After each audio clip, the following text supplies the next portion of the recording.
Bienvenidos a este nuevo programa.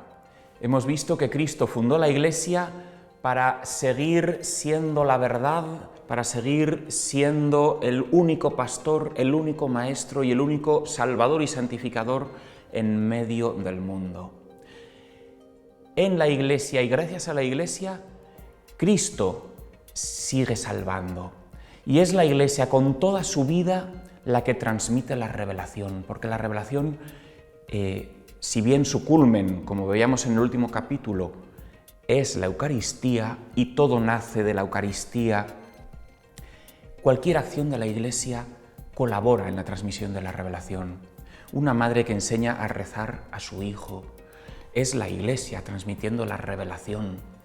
Un catequista, un cristiano que ayuda a una viejecita a cruzar la calle, es Cristo amando a esa viejecita, es Cristo transmitiendo algo de su ser a esa persona a través de un cristiano.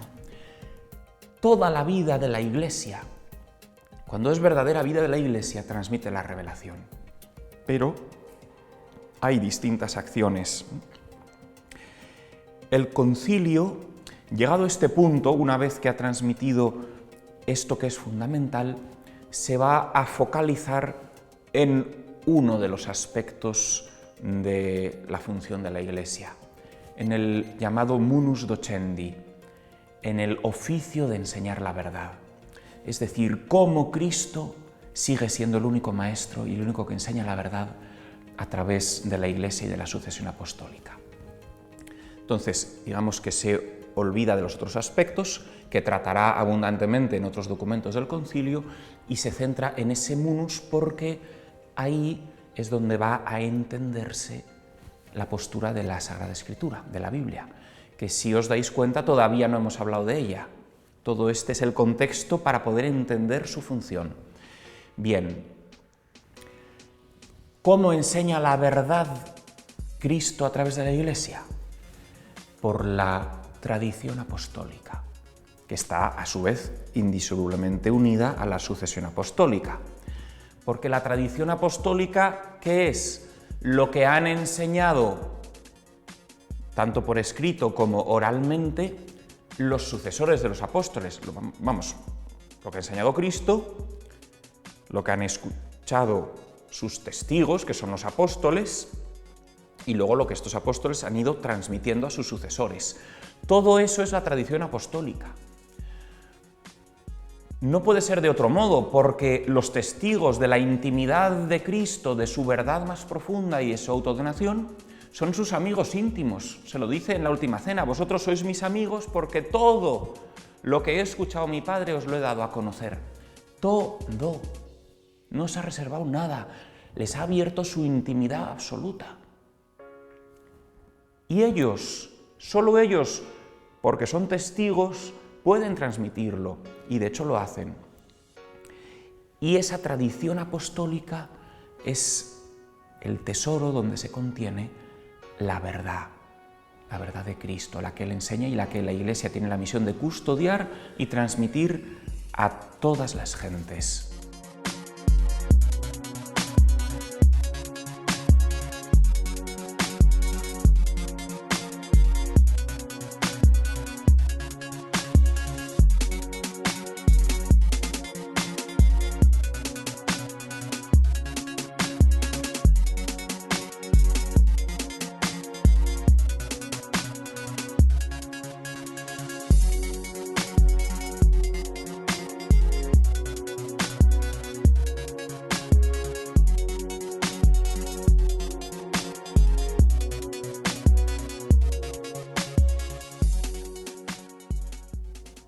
Esta tradición está, a su vez, también inseparablemente unida a la Sagrada Escritura. El concilio las llama a las dos sagradas: Sagrada Tradición y Sagrada Escritura. Antes del concilio se solía hablar de dos fuentes de la revelación. El concilio se dio cuenta de que ese lenguaje era equívoco e inapropiado. Para empezar, la única fuente es Cristo. No hay más fuentes. Cristo es la fuente de la verdad porque Él es la verdad. Y el concilio dice, tanto la Sagrada Tradición como la Sagrada Escritura manan de la misma fuente, Cristo, corren por el mismo caudal, se dirigen al mismo fin. Es decir, son dos realidades que podemos distinguir intelectualmente, pero son inseparables en la realidad.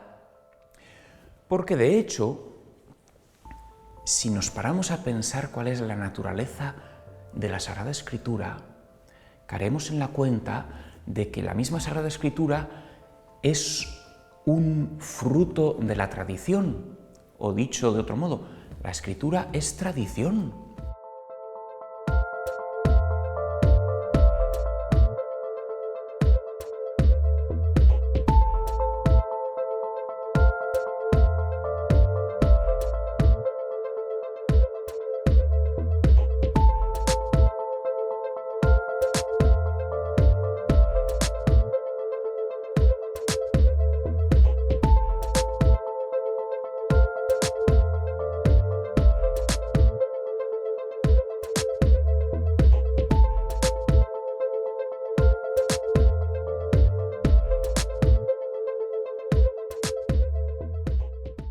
Las cartas de San Pablo son tradición.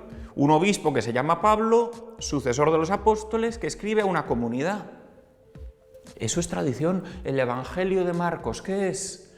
Lo que escribe un cristiano, Marcos, el traductor de Pedro, que escribe el Evangelio a la Iglesia de Roma, porque los cristianos de Roma le dicen, por favor, déjanos esto por escrito porque queremos conservarlo y guardarlo. Y entonces es tradición.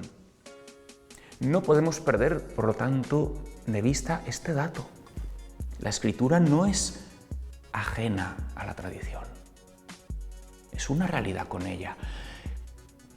Lo que pasa es que esta Sagrada Escritura está divinamente inspirada por Dios de tal modo que le tiene por autor. Entonces, además de ser tradición, tiene, digamos, un plus que le hace que la distingamos racionalmente de lo que es la Sagrada Tradición, pero no olvidemos que en sí misma no deja de ser tradición.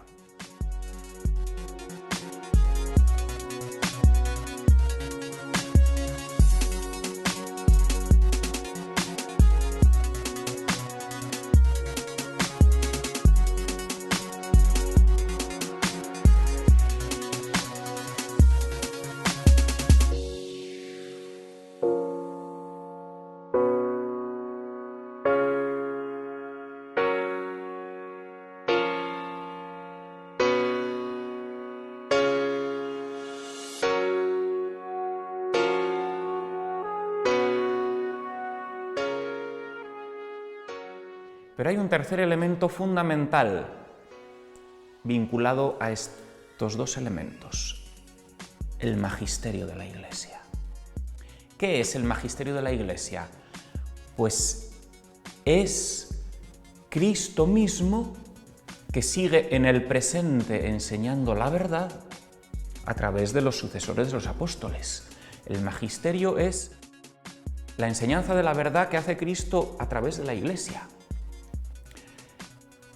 Es, por lo tanto, Cristo que nos enseña la tradición y la Escritura. Los obispos en el magisterio hacen la interpretación adecuada de esa tradición de 20 siglos y de esa Sagrada Escritura. Son los únicos que han recibido esa misión directamente de Cristo. Son los únicos que han recibido el Espíritu Santo para cumplir esa misión de enseñar la verdad. Y no olvidemos que en el fondo el magisterio, lo que hoy es magisterio, es lo que mañana será tradición. Porque, por ejemplo, en el siglo I, San Pedro, explicando el Evangelio a los romanos y siendo traducido por Marcos, ¿qué estaba haciendo? Magisterio, el magisterio en acto. Eso que en el siglo I es magisterio, se va a convertir, por un lado, en Sagrada Escritura cuando San Marcos, inspirado por el Espíritu Santo, lo ponga por escrito, pero pone por escrito lo que enseña Pedro. Y a su vez, eso también es tradición, es decir, el magisterio es lo que luego se convierte en tradición. Lo que enseña el Papa Clemente en su carta a los Corintios, también siglo I después de Cristo, las cartas a los Corintios del Papa Clemente, en el momento de escribirlo es un acto de magisterio. Es un obispo, el Papa, enseñando la verdad a una comunidad. Pero cuando este Papa se muere o cuando ese tiempo pasa, eso que en ese momento era magisterio se convierte en tradición. San Juan Pablo II, cuando nos enseñaba en las plazas y predicaba, era un acto de magisterio. Sus encíclicas eran un acto de magisterio. Hoy sus encíclicas son tradición, contienen la tradición de la Iglesia, es decir, la tradición va creciendo. Entonces, son como las tres patas de una mesa, inseparables: magisterio, tradición y escritura. Inseparables. Pretender que alguien distinto del magisterio sea el que enseñe o interprete bien la tradición, bien la Sagrada Escritura, es una contradicción en sí misma. Es absurdo, porque el único que tiene esa capacidad y esa función es el magisterio de la Iglesia.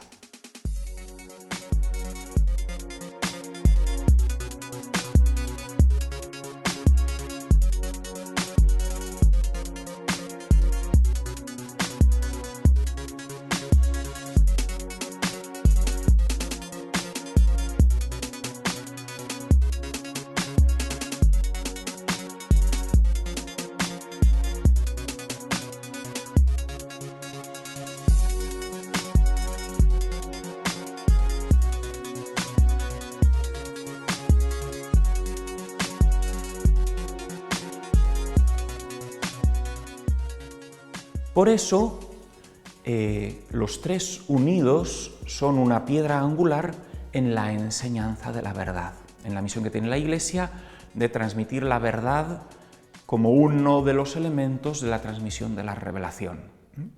Pero sin olvidar que el contexto global de la revelación es la autodonación de Dios, aunque eso implica una verdad sobre Dios, una verdad sobre muchas cosas que se focaliza en estos puntos.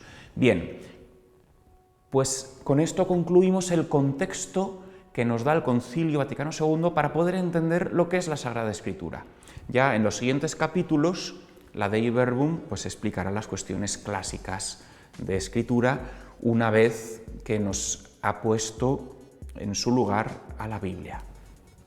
En síntesis, la Biblia es un elemento más de la vida de la Iglesia, fuera de la cual no tiene sentido ni se sostiene, como diría el Catecismo, fuera de la vida de la Iglesia, la Biblia corre el peligro de convertirse en letra muerta, porque solo dentro de la Iglesia cumple su misión de ser un elemento en la transmisión de la autodonación de Dios, en la transmisión de la revelación.